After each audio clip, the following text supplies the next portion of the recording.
ẹ̀yin èèyàn ilé ìwò lẹ́sẹ̀ káàbọ̀ sí Mashola Gist TV. Bí a ṣe gbọ́ àǹtí wa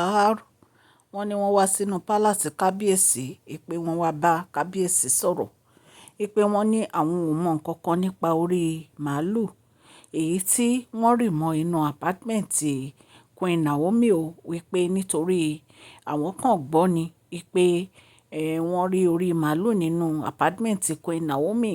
ipe kò sí nǹkan kan tó kan àwọn níbẹ̀ ipe àwọn ò mọ nǹkan kan ipe torí àwọn mọ̀ pé wọ́n tún máa yí ọ̀rọ̀ yìí lé àwọn lórí ni allegedly ẹ̀yin èèyàn lé nǹkan tá a gbọ́ nìyẹn tó bá jẹ́ pé lóòótọ́ ni gist tá à ń gbọ́ yìí allegedly wọ́n ní bí àǹtí wa Aro ṣe wá sí inú palace nìyẹn tí wọ́n wá ń pariwo wípé àwọn ò mọ nǹkan kan tó ń ṣùà pẹ̀lú ọ̀run àti ilẹ̀ wípé àwọn ò mọ nǹkan kan nípa orí màálù tí wọ́n rí nínú apartment Queen Naomi o wípé torí jẹ́jẹ́ àwọn àtìgbà tí gbogbo àwọn ọ̀rọ̀ yìí ti ṣẹlẹ̀ jẹ́jẹ́ àwọn làwọn ń lọ àwọn ò dẹ̀ fẹ́ wàhálà àwọn ò fẹ́ yọnu wọ́n ní nǹkan tí àǹtí wa sọ nìyẹn ìyẹn aráalé wọ́n ní nítorí àwọn elder wọ́n wá wọ̀nù wọn ní ilé wọn pẹ̀lú àwọn fámìlì wọn wípé wọ́n lọ sí ọ̀dọ̀ àwọn fámìlì wọn wọ́n lọ wọ̀nù wọn wípé gbogbo àwọn drama tí wọ́n ń perform nínú palace pé ó máa dópin wípé nítorí gbogbo nǹkan tí wọ́n ṣe tí lè fi jóná gbogbo ẹ̀ ni ó ti hàn kedere sí àwọn èèyàn ẹ̀yin aráalé nǹkan tá a gbọ́ nìyẹn o allegedly o wọ́n ní àǹtí wá wá sínú palace wọ́n ní kì í ṣe àwọn làwọn ṣe nǹkan tí wọ́n ní wọ́n ṣe yìí o wípé àwọn kọ́ ni àwọn fi nǹkan yẹn sí inú apartment Queen Naomi wípé ọ̀pọ̀lọpọ̀ ló wà nínú palace yẹn tó jẹ́ pé ìkà ni wọ́n tó jẹ́ pé nǹkan tó wù wọ́n ni wọ́n ń ṣe nínú palace yẹn tó jẹ́ pé kábíyèsí ò dẹ̀ mọ̀ pé èèyàn burúkú ni wọ́n wípé ṣùgbọ́n òun kò ever rò pé kò ń ṣe ibi sí kábíyèsí ọ̀rọ̀ ni àǹtí wa Aro sọ ọ̀rọ̀ kàǹbìtì ló jáde lẹ́nu àǹtí wa Aro ó lóun ò ṣe bí o ó ní àwọn tí wọ́n wá sílé àwọn tó wá ń wọ̀nù pé kì í ṣe òun ni wọ́n wá ń bá wí pé torí òun ò ṣe nǹkan burúkú sí èèyàn kankan wípé ọ̀pọ̀lọpọ̀ ló ń ṣe nǹkan burúkú nínú pálàsì ẹ̀ tí kábíyèsí ò mọ̀ tí ó hàn sí kábíyèsí wípé tó jẹ́ pé òun nìkan ni wọ́n máa dájú lé wípé òun ṣe nǹkan burúkú wípé òun nífẹ̀ẹ́ ọkọ òun ò dẹ̀ lè ṣe bí sọ́kọ òótọ́ ni ẹ̀yin èèyàn lé bí a ṣe gbọ́ nìyẹn tán ní àǹtí wa Aro sọ ẹ jẹ́ kí ẹ̀yin olólùfẹ́ mi ní ilé lóko àti ní ẹ̀yin òde wípé ẹ káàbọ̀ sí Mashola Gist TV. Mashola Gist TV ń kí yín. Mashola Gist TV ń kí yín adúpẹ́ adúpẹ́ atọ́pẹ́dá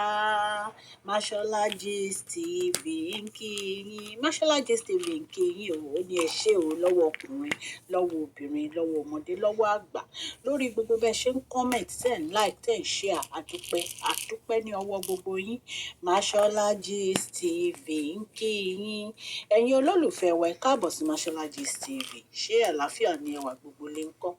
orúkọ mi ni Mashola kò yí padà a máa ń sọ̀rọ̀ nípa celebrity gist royal gist politics àti gbogbo nǹkan tó ń ṣẹlẹ̀ ní agbègbè orílẹ̀-èdè bàbá wa ní ilẹ̀ Nàìjíríà a ń sọ̀rọ̀ nípa celebrity gist royal gist politics àti gbogbo nǹkan tó ń ṣẹlẹ̀ ní orílẹ̀-èdè wa ẹ̀yin èèyàn lè tẹ́ bá ti subscribe ẹ tẹ notification bell kẹ́ ẹ subscribe so that a bá ti post any gist ẹ máa rí à ń sọ Yorùbá lórí channel yìí nítorí pé a fẹ́ gbàgbé àṣà àti èdè wa à ń ṣe advert lọ́lọ́kọ̀ òjọ̀kan lórí channel yìí ẹ kàn sí wa ní Mashola Gist TV @gmail.com ọlọ́run elédùmarè á máa ran gbogbo yín lọ́wọ́ ọlọ́run elédùmarè á bá mi gbọ́wọ́ yín sókè òkè òkè ní ọlá yín á máa lọ ọlá yín ò ní lọ ìsàlẹ̀ láéláé ẹ̀yin èèyàn lé bí a ṣe gbọ́ nìyẹn o tí wọ́n ní àǹtí wa Aro ṣe ni wọ́n ń sunkún ni wọ́n ń pariwo ni wọ́n ń ṣépè nínú pálàsì pé àwọn ò mọ nǹkan kan nípa orí màálù èyí tí wọ́n bá ní inú apartment Queen Naomi pé àwọn kọ́ làwọn ṣe nǹkan tó ṣẹlẹ̀ yẹn wípé ọ̀pọ̀lọpọ̀ nǹkan ló máa ń ṣẹlẹ̀ ní inú palace tí wọ́n máa ń rè pa wọn ni wípé àwọn mọ̀ pé àwọn ti ṣe àṣìṣe tẹ́lẹ̀ rí o wípé ṣùgbọ́n lórí ọ̀rọ̀ orí màálù yìí pé àwọn ò mọ nǹkan kan nípa ẹ̀, pé àwọn èèyàn kàn fẹ́ da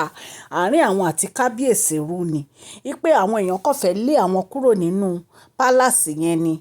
pé àwọn èèyàn kàn fẹ́ jẹ́ kí àwọn di ẹni burúkú níwájú kábíyèsí ni,